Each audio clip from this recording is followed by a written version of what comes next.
Well, first off, it's a mistake to think that if you didn't have this contest, there wouldn't be a risk.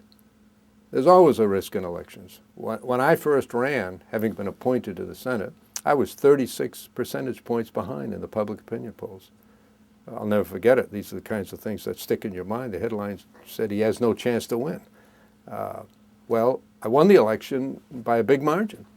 So anybody who says to you, whoa, this is a sure thing, that's a sure thing, in my mind, that's completely wrong. Any election can be won, any can be lost, any candidate can win, any candidate can lose, depending upon what happens. So let's remove the central premise of the question, that if you didn't have a contest, the Democrats would be sure to win. To me, that's just not true. So then you argue, well, yes, of course they can be hurt. If you have a primary, the benefit is you get a lot of publicity. There's a lot of focus on them. The downside is that the polls show that substantial numbers of Clinton voters wouldn't vote for Obama in the fall if he got the nomination, and the reverse. But over time, I think that a very large number of them will come around because the alternative, I think, will be worse. That is the election of Senator McCain and a Republican to the presidency.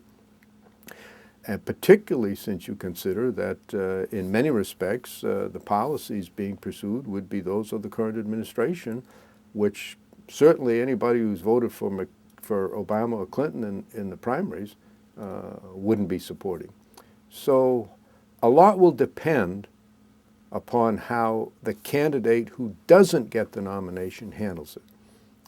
I think both of them are so committed to the principles that they're talking about, to the Democratic Party, that they will help to heal the wounds once this competitive process is over. Difficult as that can be, because personal ambition, and I say that in a positive, not a pejorative sense, plays a very large role in all of this, of course, that they'll come around and that the Democratic candidate will prevail in the fall. But there's no such thing as a sure thing.